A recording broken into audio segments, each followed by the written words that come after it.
Friends कैसे हैं? आशा करता हूँ कि बहुत बहुत अच्छे होंगे। और जैसे कि आपको पता है कि RRB NTPC under graduate level का जो है आप लोगों का एग्ज़ाम बिल्कुल सर पे है। और जिनका भी पेपर अभी बाकी है, जैसे 16 जून, जिनका भी पेपर अब से कुछ ही घंटों के बाद 16 जून को देने वाले हैं, तो बिल्कुल इस क्लास को स्किप मत करिएगा। और जैसे मैंने आप लोगों के अब तक क्लासेज कराए हैं, बिल्कुल प्रश्न हर एक वहाँ से फंस रहे हैं, क्योंकि जिस तरीके से अब तक 13 से आज 15 जून का पेपर हुआ है, ठीक है। और जहाँ से जिन टॉपिकों से प्रश्न पूछा जा रहा है, हम उसको देखते हुए ये क्लासेज डेली जो है आप लोगों के लिए करा रहे हैं। और बिल्कुल आपको वैसा ही पेपर आ रहा है, क्योंकि देखिए मैथ रीजनिंग तो सेम टू सेम नहीं आ सकते, पर उसके पैटर्न बिल्कुल सेम है। जिस तरीके से और जिन टॉपिक हम बता रहे हैं मैथ रीजनिंग में, बिल्कुल वहीं से आ रहे हैं। आपको घबराने की आवश्यकता नहीं है, एक बार क्लास देख लो, मैथ रीजनिंग का डर खत्म हो जाएगा। और खास करके जीके जीएस में भी हम जिन टॉपिकों से प्रश्न पूछे जा रहे हैं, जहाँ से पूछे जा रहे हैं, उन टॉपिकों के ही क्वेश्चन को यहाँ पे रखे हुए हैं, ठीक है। तो बहुत बहुत जो है बेनिफिट होने वाला है। आप पूरा का पूरा हर एक प्रश्न के जो है देख लोगे तो बहुत बहुत बेहतर स्कोर करोगे। चलिएगा फटाफट से हम क्लास को स्टार्ट करते हैं। ज़्यादा समय हम लोग के पास है नहीं, ठीक है। तो कम समय में ज़्यादा क्वेश्चनों को अगर आप देखना चाहते हैं और सॉल्व करना चाहते हैं, तो आपको यहाँ पे तरीके भी हम बताएंगे कि कम समय में आप ज़्यादा क्वेश्चनों को कैसे सॉल्व करोगे। जब आप मैथ रीजनिंग का सॉल्व करोगे तो देखिए कैसे सॉल्व करोगे ताकि कम समय में आंसर आ सके, ठीक है।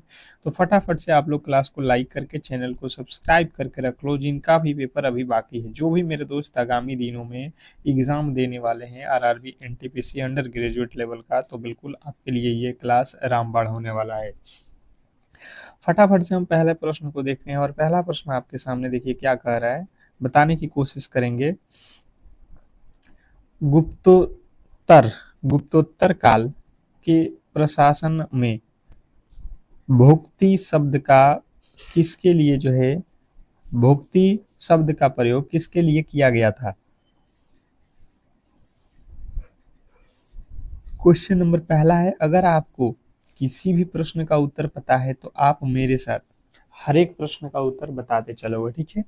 हर एक प्रश्न का उत्तर मेरे साथ आप बताते चलोगे, ताकि एक जो डर है आपका एग्जाम वाला बिल्कुल खत्म हो जाएगा। तो देखिए, गुप्तोत्तर काल के प्रशासन में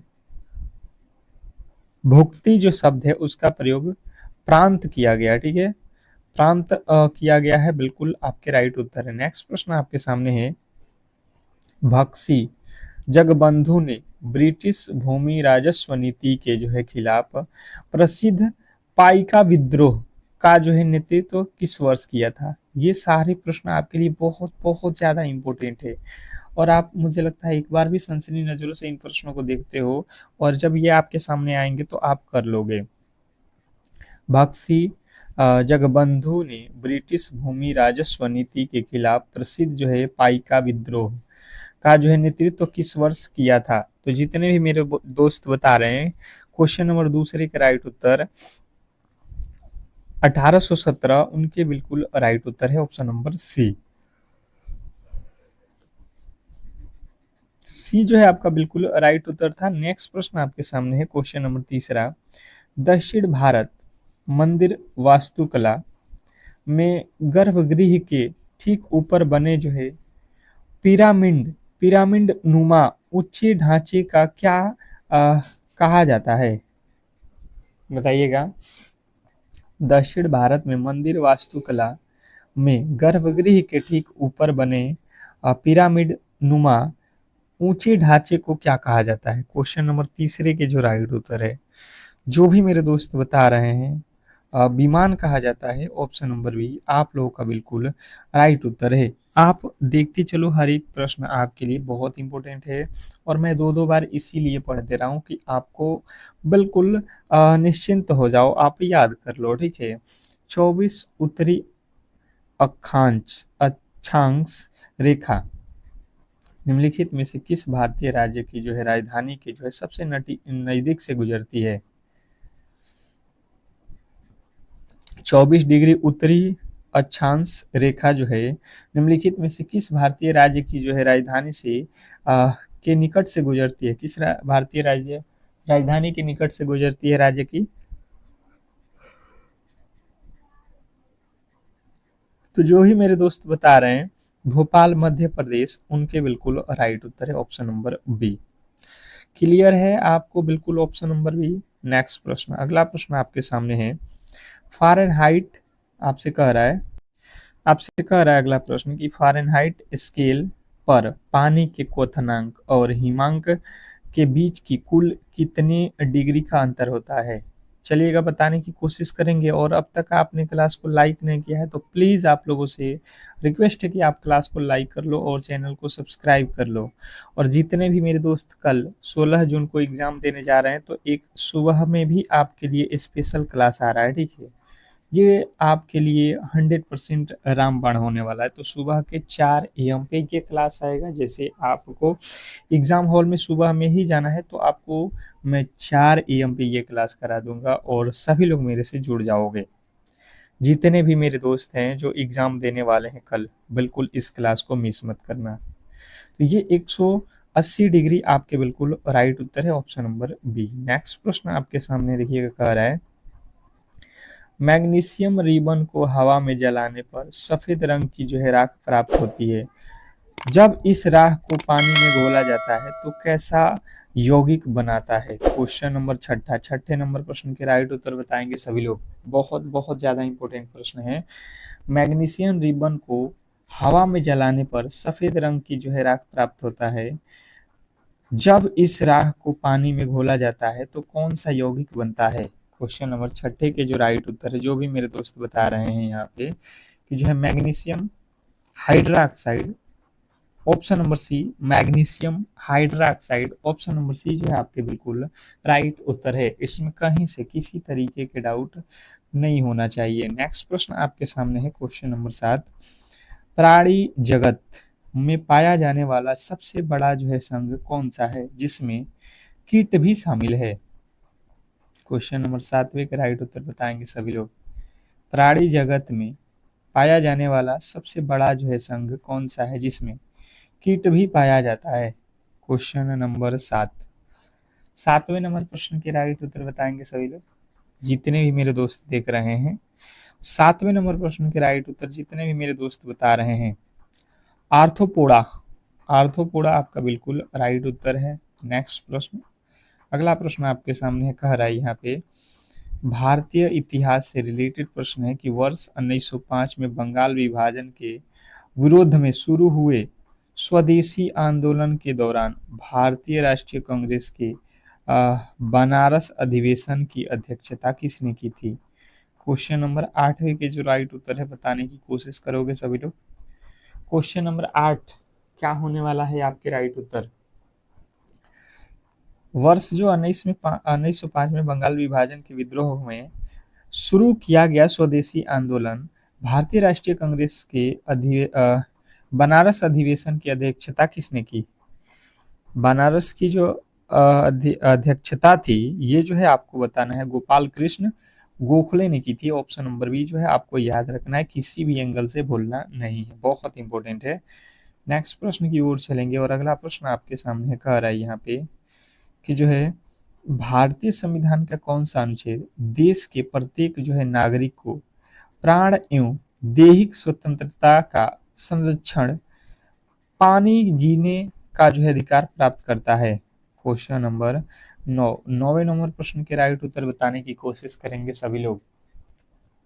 भारतीय संविधान का कौन सा अनुच्छेद देश के प्रत्येक नागरिक को प्राण एवं दैहिक स्वतंत्रता का संरक्षण यानी जीने का अधिकार प्रदान करता है, जीने का अधिकार प्राप्त करता है, ये हमें बताना है। तो जीने का अधिकार कहाँ पे दिया गया है?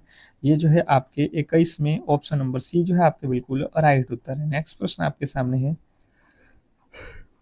भारतीय भूगोल से रिलेटेड कि निम्नलिखित में से कौन सा जो है दर्रा जम्मू को श्रीनगर से जोड़ने वाला मुख्य प्रदेश द्वार है और जहां प्रसिद्ध जो है जवाहर सुरंग भी है? जवाहर सुरंग भी स्थित है, ये हमें बताना है क्वेश्चन नंबर 10। 10वें नंबर प्रश्न के राइट उत्तर बताएंगे, निम्नलिखित में से कौन सा दर्रा जम्मू को कश्मीर से जोड़ने वाला जो है मुख्य प्रवेश द्वार है, जहां प्रसिद्ध जो है जवाहर सुरंग भी स्थित है। तो जो भी मेरे दोस्त बता रहे हैं बनिहाल दर्रा, बिल्कुल राइट उत्तर है बनिहाल दर्रा। नेक्स्ट प्रश्न आपके सामने कह रहे हैं यहाँ पे कि जो है ध्वनि की तरंगे निम्नलिखित में से किस माध्यम में सबसे तीव्र गति से यात्रा करती है, क्वेश्चन नंबर 11। 11वें नंबर प्रश्न के राइट उत्तर बताएंगे सभी लोग। ध्वनि की तरंगे निम्नलिखित में से किस माध्यम में सबसे तीव्र गति से यात्रा करती है, क्वेश्चन नंबर 11 के राइट उत्तर बताएंगे सभी लोग। क्वेश्चन नंबर 11, जो भी मेरे दोस्त बता रहे हैं यहाँ पे ठोस में, उनके बिल्कुल राइट उत्तर है option number D. Option number D में दिया गया है ठोस, बिल्कुल आपका राइट उत्तर है। नेक्स्ट प्रश्न की ओर चलेंगे और अगला प्रश्न देखिए, रसायन विज्ञान से रिलेटेड प्रश्न है। क्या कह रहा है आपका, यहाँ पे ध्यानपूर्वक देखिए। शुद्ध जल का पीएच मान 7 होता है, ठीक है, लेकिन जब इसमें कार्बन डाइऑक्साइड गैस घुलती है तो वर्षा का जल हल्का अम्लीय हो जाता है। अम्लीय वर्षा के लिए मुख्य रूप से जिम्मेदार गैस कौन सी है, क्वेश्चन आपके सामने है 12वें नंबर प्रश्न के जो राइट उत्तर है बताने की कोशिश करेंगे कि जो वर्षा के जल अम्लीय वर्षा के जो मुख्य जल होता है, इसमें कौन सी गैस जिम्मेदार होती है। तो आपके राइट उत्तर हो जाएगा सल्फर डाइऑक्साइड और नाइट्रोजन ऑक्साइड, SO2 और NO2, बिल्कुल आपके राइट उत्तर है। नेक्स्ट प्रश्न आपके सामने है, किस विटामिन की कमी के कारण मानव शरीर में घाव भरने में अधिक समय लगता है और मसूड़ों से खून आने लगता है, बताइएगा। क्वेश्चन नंबर 13 के राइट उत्तर। और जो भी मेरे दोस्त अब तक हमारे क्लास से नहीं जुड़े हैं तो बिल्कुल ही आप लोगों को मैं बता दूं कि क्लास को लाइक करके चैनल को सब्सक्राइब करके हमसे जुड़ जाओ, क्योंकि कल सुबह में जो आपके लिए रामबाण प्रश्न आएंगे, बिल्कुल कहीं ना कहीं आपके लिए जो है वो बुट्टी से कम नहीं होंगे, ठीक है। एग्जाम हॉल में जाने से पहले अगर आप उसको देखते हो तो बहुत बहुत जो है बड़ा बेनिफिट होने वाला है। अब बात किया जाए क्वेश्चन नंबर 13 का राइट उत्तर, देखिए ये तो होते हैं विटामिन सी। विटामिन सी जो है बिल्कुल राइट उत्तर है। नेक्स्ट प्रश्न आपके सामने है, मानव शरीर और विज्ञान से रिलेटेड कि मानव शरीर की सबसे छोटी हड्डी स्टेपिज शरीर के किस अंग में पाई जाती है। सभी लोगों को आपको ध्यान देना है कि मानव शरीर की सबसे छोटी हड्डी कौन सी होती है, स्टॉपिज। अब स्टॉपेज जो है स्टेपेज कहाँ पे पाई जाती है, ये हम लोगों से पूछा गया है, ठीक है। ये प्रश्न थोड़ा सा घुमाया हुआ है। तो स्टेपेज जो होती है ये कान की हड्डी होती है। ऑप्शन नंबर बी जो है आपके बिल्कुल राइट उत्तर है, आपको ध्यान देना है। अगर आपसे पूछेगा सबसे छोटी हड्डी तो आपको स्टेपेज ही याद रखना है। नेक्स्ट प्रश्न आपके सामने है, कह रहा है यहाँ पे कि जो है अंतर्राष्ट्रीय मात्रक प्रणाली के अनुसार आवृत्ति का मात्रक क्या है। अंतर्राष्ट्रीय मात्रक प्रणाली के अनुसार आवृत्ति का मात्रक क्या है, क्वेश्चन नंबर 15। 15वें नंबर प्रश्न के जो राइट उत्तर है बताने की कोशिश करोगे सभी लोग। तो आवृत्ति का जो मात्रक होता है हर्ट्ज होता है, आपके राइट उत्तर जो है ऑप्शन नंबर बी। जिन्होंने बी को चुन रखा है उनके बिल्कुल राइट उत्तर है। नेक्स्ट प्रश्न आपके सामने कह रहा है, भारतीय प्रतिभूति और विनिमय बोर्ड की जो है पहली महिला अध्यक्ष के रूप में किसे नियुक्त किया गया था, जो हाल के घटनाक्रमों के कारण लगातार चर्चा में रही, क्वेश्चन नंबर 16। 16वें नंबर प्रश्न के जो राइट उत्तर है बताने की कोशिश करोगे सभी लोग। भारतीय प्रतिभूति और विनिमय बोर्ड की पहली जो है महिला अध्यक्ष के रूप में किसे नियुक्त किया गया था, जो हाल के घटनाओं के कारण लगातार चर्चा में रही। तो जिन्होंने बताया है 16वें नंबर प्रश्न के जो राइट उत्तर है मधु माधवी माधवीपुरी बुच। नेक्स्ट प्रश्न आपके सामने है, प्रत्येक वर्ष 29 अगस्त को राष्ट्रीय खेल दिवस किसके जन्मदिन के उपलक्ष्य में मनाया जाता है। देखिए क्वेश्चन हम लोग एक एक पढ़ रहे हैं, उसमें भी एक क्वेश्चन आ रहा है, क्वेश्चन में भी क्वेश्चन है और उसके उत्तर भी उसमें है। अगर आपसे पूछ लेगा कि खेल दिवस कब मनाया जाता है, तो आपको ध्यान देना है राष्ट्रीय खेल दिवस जो है 29 अगस्त को मनाया जाता है। पर ये सवाल में थोड़ा सा घुमा दे रहा है कि ये किसके जन्मदिन पे मनाया जाता है। जो ये राष्ट्रीय खेल दिवस है 29 अगस्त को मनाया जाता है, तो ये किनके जो है जन्मदिन पे है, तो हॉकी के जादूगर मेजर ध्यानचंद्र के जन्मदिन है 29 अगस्त, इसीलिए मनाया जाता है। नेक्स्ट प्रश्न आपके सामने है, कह रहा है सूचकांक और रैंकिंग से रिलेटेड प्रश्न है कि हैनले पासपोर्ट इंडेक्स में दुनिया का सबसे शक्तिशाली पासपोर्ट किस देश का घोषित किया गया है, जिसके नागरिक बिना वीजा के सबसे अधिक देशों में यात्रा कर सकते हैं, बताएंगे।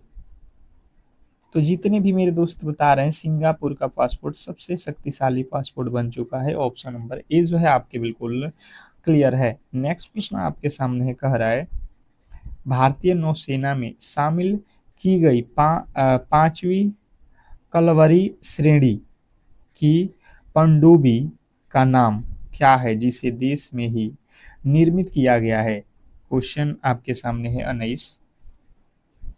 19वें नंबर प्रश्न के राइट उत्तर बताएंगे सभी लोग कि भारतीय नौसेना में शामिल की गई पांचवी कलवरी श्रेणी की पनडुब्बी का नाम क्या है, जिसे देश में ही निर्मित किया गया है। तो जितने भी मेरे दोस्त बता रहे हैं INS विक्रांत बिल्कुल राइट उत्तर है, INS विक्रांत। नेक्स्ट प्रश्न आपके सामने है, भारत के किस युवा शतरंज खिलाड़ी ने सबसे कम उम्र में कैंडिडेट्स शतरंज टूर्नामेंट जीतकर इतिहास रचा और विश्व चैंपियनशिप के चैलेंज बने, बताइएगा। क्वेश्चन नंबर 20वें नंबर प्रश्न के जो राइट उत्तर है, सबसे कम उम्र में चैंपियन बनने वाले जो है डी गुकेश, ऑप्शन नंबर आपके बी बिल्कुल राइट उत्तर है, इसमें कहीं से किसी तरीके के डाउट नहीं होना चाहिए। नेक्स्ट प्रश्न आपके सामने है, प्रसिद्ध चीनी यात्री यांग शंग ने किस भारतीय सम्राट के शासनकाल के दौरान भारत की यात्रा की थी और नालंदा विश्वविद्यालय में अध्ययन किया था। क्वेश्चन आपके सामने 21वें नंबर प्रश्न के जो राइट उत्तर है बताने की कोशिश करोगे सभी लोग। प्रसिद्ध चीनी यात्री यांग शंग ने किस भारतीय सम्राट के शासनकाल के दौरान भारत की यात्रा की थी और नालंदा विश्वविद्यालय में अध्ययन किया था। तो जितने भी मेरे दोस्त बताए हैं यहाँ पे कि जो है हर्षवर्धन, उनके बिल्कुल राइट उत्तर है ऑप्शन नंबर बी। नेक्स्ट प्रश्न की ओर चलेंगे और अगला प्रश्न आपके सामने है, कह रहा है यहाँ पे भारतीय संविधान का कौन सा भाग राज्य के नीति निदेशक तत्व से संबंधित है, जिन्हें आयरलैंड के संविधान से लिया गया है। क्वेश्चन आपके सामने है, फटाफट से अपने राइट उत्तर बताएंगे। भारतीय संविधान का कौन सा भाग राज्य के नीति निदेशक तत्व से संबंधित है, जिसे आयरलैंड के संविधान से लिया गया है। तो जितने भी मेरे दोस्त बता रहे हैं भाग 4, उनके बिल्कुल राइट उत्तर है ऑप्शन नंबर सी। अगर आपने भी ऑप्शन नंबर सी को चुना है तो बिल्कुल राइट उत्तर है। नेक्स्ट प्रश्न आपके सामने देखिएगा, भारतीय भूगोल से रिलेटेड है कि जो है भारत के किस राज्य में स्थित लोकतक झील पूर्वोत्तर भारत की सबसे बड़ी मीठे पानी की झील है, जहां दुनिया का एकमात्र तैरता हुआ राष्ट्रीय उद्यान कैबुल लामजाओ स्थित है, बताइएगा। राष्ट्रीय उद्यान जो है कैम्बुल लामजाओ राष्ट्रीय उद्यान जो है स्थित है, बताइएगा ये किस राज्य में है। तो ये जो है मणिपुर में है, ऑप्शन नंबर सी जो है हमारा बिल्कुल राइट उत्तर है। और मैं फिर से आप लोगों को याद दिला दूं कि जितने भी मेरे दोस्त मेरे क्लास को लाइक नहीं किए तो लाइक कर लें और चैनल को सब्सक्राइब कर लें, क्योंकि RRB NTPC under graduate level के जितने भी मेरे दोस्तों का एग्जाम बाकी है उनके लिए हम यहाँ पे स्पेशल क्लास ला रहे हैं, और वो भी जिनका पेपर कल है तो सुबह के 4 AM वाली क्लास, उठकर आप देख लेना किसी भी हालत में, ठीक है। नेक्स्ट प्रश्न आपके सामने है, कह रहा है यहाँ पे कि जो है भारतीय अर्थव्यवस्था से रिलेटेड कि भारत में राष्ट्रीय आय और सकल घरेलू उत्पाद की गणना करने वाली केंद्रीय संस्था का नाम क्या है? भारतीय राष्ट्रीय आय और सकल घरेलू उत्पाद की गणना करने वाली केंद्रीय संस्था का नाम क्या है? Question number 24। 24वें नंबर प्रश्न के जो राइट उत्तर है, जितने भी मेरे दोस्त बता रहे हैं, राष्ट्रीय सांख्यिकी कार्यालय, उनके बिल्कुल राइट उत्तर है। नेक्स्ट प्रश्न आपके सामने कह रहा है यहाँ पे, जैविक विविधता को बढ़ावा देने एवं संकटग्रस्त प्रजातियों को बचाने के लिए रेड डेटा बुक किसके द्वारा जारी किया जाता है? बताइएगा। Question number 25। 25वें नंबर प्रश्न के जो राइट उत्तर है, जो भी मेरे दोस्त बता रहे हैं, IUCN, option number C, IUCN के द्वारा जारी किया जाता है। नेक्स्ट प्रश्न आपके सामने है कि जो है दिल्ली सल्तनत के किस सुल्तान ने लौह एवं रक्त की नीति अपनाई थी और सिजदा तथा पाबोस जैसी प्रथाओं की शुरुआत की थी? Question number 26। 26वें नंबर प्रश्न के जो राइट उत्तर है, जो भी मेरे दोस्त बता रहे हैं, गियासुद्दीन बलबन, बिल्कुल आपके राइट उत्तर है, ऑप्शन नंबर बी। नेक्स्ट प्रश्न आपके सामने कह रहा है, स्टैटिक जीके से रिलेटेड प्रश्न है कि प्रसिद्ध हॉर्नबिल महोत्सव, जिसे त्योहारों का त्योहार भी कहा जाता है, प्रतिवर्ष दिसंबर के पहले सप्ताह में किस उत्तर पूर्वी राज्य में मनाया जाता है? हमें सीधा सीधी ये सवाल पूछा गया कि हॉर्नबिल महोत्सव भारत के किस राज्य में मनाया जाता है। ये उत्तर पूरब बता दिया है यहाँ पे एरिया। अब ये उत्तर पूरब में कौन होता है? तो आप सीधा सीधी लगाओगे नागालैंड। हॉर्नबिल महोत्सव कहाँ मनाया जाता है? तो नागालैंड में। आपको ऑप्शन नंबर बी जो है क्लियर रखना है। नेक्स्ट प्रश्न आपके सामने है, किस संविधान संशोधन अधिनियम द्वारा भारत में मतदान की आयु को जो है 21 वर्ष से घटाकर 18 वर्ष तक कर दिया गया? ये हमें बताना है, बताने की कोशिश करोगे सभी लोग। पहले जो है आयु का जो एज रखा गया था 18 वर्ष, उसे घटाकर 21 वर्ष, उसे अब घटाकर 21 वर्ष जो है हो गया है। ये का कौन से संविधान संशोधन था? तो 61वां संविधान संशोधन अधिनियम था। ऑप्शन नंबर सी जो है आपके क्लियर है। नेक्स्ट प्रश्न आपके सामने है, कह रहा है कि विश्व की सबसे लंबी नदी नील नदी किस जो है महाद्वीप में बहती है और इस झील से निकलती है? किस झील से निकलती है बताइएगा। विश्व की सबसे लंबी नील नदी किस महाद्वीप में बहती है और किस झील से निकलती है? ये प्रश्न आप लोगों को बताना है। तो जितने भी मेरे दोस्त बता रहे हैं अफ्रीका महाद्वीप में बहती है और विक्टोरिया झील से निकलती है, तो ये बिल्कुल राइट उत्तर है। नेक्स्ट प्रश्न आपके सामने है, अंतर्राष्ट्रीय मुख्यालय, जो संयुक्त राष्ट्र का जो है मुख्यालय न्यायिक अंग है, का मुख्यालय कहाँ स्थित है? बताइएगा। क्वेश्चन नंबर 30वें नंबर प्रश्न के जो राइट उत्तर है, जिन्होंने बताया द हेग नीदरलैंड, बिल्कुल आपके राइट उत्तर है, option number C, the Hague Netherland. Option number C आपका क्लियर है। नेक्स्ट प्रश्न आपके सामने देखिएगा, गणित का प्रश्न है, बेहतर तरीके से समझने की कोशिश करेंगे कि एक चुनाव में 2 उम्मीदवार ने भाग लिया, विजेता उम्मीदवार को कुल मतों का 58% और 4,800 मतों से चुनाव वह जीत गया। चुनाव में डाले गए कुल मतों की संख्या क्या थी? देखिएगा, इस टाइप के प्रश्न आप लोगों से एग्जामिनर पूछ रहा है और होता ये बहुत इजी। अगर आप बेहतर तरीके से यहाँ पे ध्यान दोगे तो आपको इजी लगेगा। सबसे पहले देखो, एक उम्मीदवार मान लेते हैं ए है और एक उम्मीदवार बी है। ए को मिला है कितना वोट, जो जीता हुआ है, तो 58%, अर्थात जो हारा होगा उसको कितना मिला होगा? उसको मिला होगा 42%, तभी तो हारा है भाई साहब। हमने देखा कि एक को मिला है 58%, खुद ये सवाल में बोला गया, और टोटल परसेंटेज होता कितना है? 100 में से 58 एक को मिल गया, तो एक ठो के पास 42% मिला होगा। इसने कहा कि यह जो है जीता हुआ है कितने वोटों से? 4,800 से। हम देख रहे हैं यहाँ पे कितने से जीता है, तो ये जीत रहा है परसेंट से। ये कह रहा है नहीं भाई साहब, 4,800 वोटों से हम जीते हैं, तो 1% का वैल्यू निकालेंगे 16 या 48, 300। और टोटल परसेंटेज होता कितना है मैंने अभी बताया, आप दोनों को जोड़ो लो, कितना परसेंट हुआ? 100%। टोटल मत जो पड़े हैं 100%, जो हारा है जो जीता है उनका मिलाकर, तो ये हो जाएगा 30,000। 30,000 जो है आपके बिल्कुल राइट उत्तर है। मुझे लगता है कि आप ऑप्शन नंबर बी को ही चुने होंगे। जितने भी मेरे दोस्त ऑप्शन नंबर बी को चुने हैं उनके बिल्कुल राइट उत्तर है। नेक्स्ट प्रश्न आपके सामने कह रहा है साधारण ब्याज से रिलेटेड प्रश्न की किसी निश्चित धनराशि पर 10% वार्षिक ब्याज की दर से 2 वर्षों के लिए चक्रवृद्धि ब्याज और साधारण ब्याज के बीच का अंतर 125 है, वह मूलधन हमें ज्ञात करना है। बहुत बहुत इंपॉर्टेंट है। क्लास को लाइक कर लो और चैनल को सब्सक्राइब कर लो। देख लो क्वेश्चन का लेवल यही पूछ रहा है, इसी लेवल के अकॉर्डिंग प्रश्न आप लोग के एग्जाम हॉल में पूछे जा रहे हैं।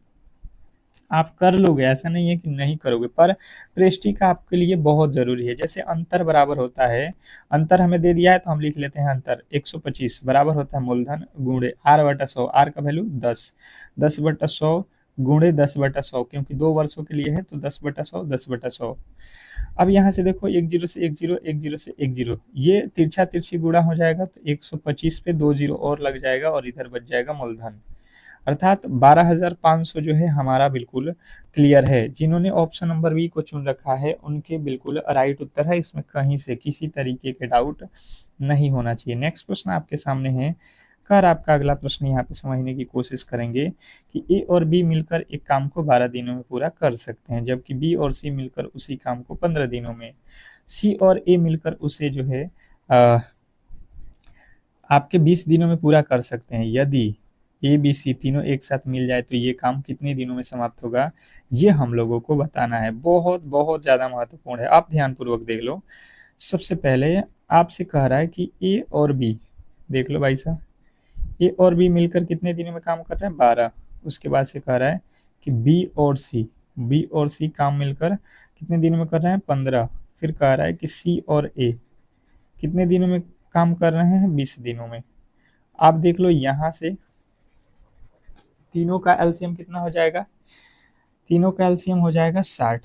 तो ये हो जाएगा 12 के पारा में 12 25 60, ये 15 चौके 60 और 20 तिया 60, अर्थात 4 5 9 9 और 3, ये टोटल काम कितने करते हैं, 12। पर कौन कौन करता है, ए बी, बी सी, सी ए। ये देख रहे हो, ए 2 बार भी है, बी 2 बार भी है, सी 2 बार, तो ये 2 2 बार करते हैं, अर्थात इसमें हम क्या करेंगे, 2 से गुणा कर देंगे, अर्थात एक दिन में काम कितने करते होंगे, 6।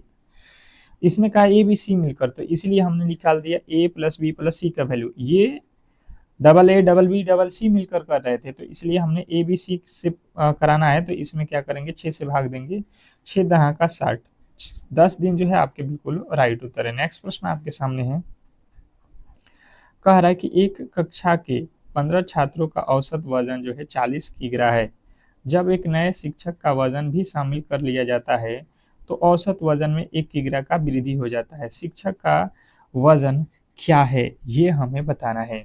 अब बताइएगा, यहाँ पे बहुत ज्यादा महत्वपूर्ण प्रश्न है। इसने कहा है कि 15 छात्रों का औसत जो है 40 है, तो 15 गुणे 40, 15 चौके 60, यहाँ पे हो गया, ठीक है जी। कह रहा एक शिक्षक का वजन भी शामिल है, तो शिक्षक हो जाएंगे लोग, छात्र में एक जुड़ जाएंगे तो 15। अब वजन 1 किग्रा बढ़ जाता है, अर्थात ये हो जाएगा 41, 16 का में 16 के 6, फिर 16 चौका 64 और एक 65। अब घटा लो, इसमें से कितना हो जाएगा, 56 किग्रा। 56 किग्रा का जो है वह शिक्षक है। ऑप्शन नंबर बी जो है हमारा बिल्कुल राइट उत्तर है। नेक्स्ट प्रश्न आपके सामने है, देखिए सरलीकरण से रिलेटेड प्रश्न है। सरलीकरण से रिलेटेड प्रश्न है, तो मैंने आप लोगों को बताया है कि कभी भी सरलीकरण के प्रश्न आए तो आप जो है छोटा क्वेश्चन से हल करो। सबसे पहले यहाँ से देखो, 4 तिया 12 हो जाएगा, यहाँ पे 12 में से 16 में से 12 घटाओगे 4 आ जाएगा, यहाँ से यहाँ का वैल्यू आ गया 4। आपने देखा यहाँ से यहाँ का वैल्यू 4, यहाँ पे लिखा है 24, 24 में से 4 घटाओगे 20, फिर यहाँ पे आ जाओगे 32, 32 में से 20 घटाओगे 12, यहाँ तक आ गया 12 वैल्यू, हमने 12 लिख दिया यहाँ का पूरा वैल्यू। उसके पहले लिखा है गुणे 9 और भागे जो है आपके 72, तो पहले भाग देना पड़ता है, 12 9 आठे 72 गुणे 12, 12 आठे 12 आठे कितना होता है, 96। ऑप्शन नंबर ए जो है हमारा क्लियर है, अगर आपने भी ऑप्शन नंबर ए को चुना है तो बिल्कुल राइट उत्तर है। नेक्स्ट प्रश्न आपके सामने देखिए, कह रहा है यहाँ पे, ध्यानपूर्वक आप देखिएगा, रीजनिंग का प्रश्न है कि एक तस्वीर की ओर इशारा करते हुए वीना ने कहा, यह जो है व्यक्ति मेरे दादाजी के इकलौते पुत्र का पुत्र है। तस्वीर वाले व्यक्ति का वीना से क्या संबंध है? ये प्रश्न आप लोगों से पूछा गया है, बताने की कोशिश करोगे सभी लोग? सभी लोग बताओगे। यहाँ पे ध्यानपूर्वक अगर देखोगे तो आप आसानी से कर लोगे। मान लो कि आप हो वीना, आप कौन हो? वीना। आप अपने ऊपर लेके देखो, आसानी से बन जाएगा। आप कह रहे हो कि मेरे दादाजी, एक व्यक्ति के बारे में कह रहे हो मेरे दादाजी, तो आपके दादाजी कौन होंगे? आपके पिता, और पिता के ऊपर कौन होता है? दादा जी के इकलौता पुत्र कौन हुआ? आपके दादाजी के इकलौता पुत्र कौन हुआ? आपके पिता का पुत्र। का पुत्र कौन होता है? आप समझ लो, आपके पिता का पुत्र कौन होता है? भाई साहब आसानी से कर लोगे कि भाई ही होगा। आपके पिता का जो है पुत्र आपका तो भाई होगा, आपका पिता का पुत्र आपका भाई। आसान था। नेक्स्ट प्रश्न आपके सामने है, यदि किसी निश्चित कुढ़ भाषा में ट्रेन को ये लिखा जाता है तो उसी कुढ़ भाषा में बस को जो है क्या लिखा जाएगा? बताइएगा। ये कोडिंग डिकोडिंग का प्रश्न है, ये कोडिंग डिकोडिंग का प्रश्न है, और ये आज का सभी लोग कमेंट बॉक्स में इसके उत्तर देंगे होमवर्क के तौर पे, ठीक है। और सुबह के 4 AM किसी भी एंगल से आपको भूलना नहीं है एग्जाम हॉल में जाने से पहले। ये क्लास एक बार जरूर देख लीजिएगा। अभी से बेल आइकन दबा लो, अभी से बेल आइकन दबा लो ताकि उसका नोटिफिकेशन आप तक पहुंच सके।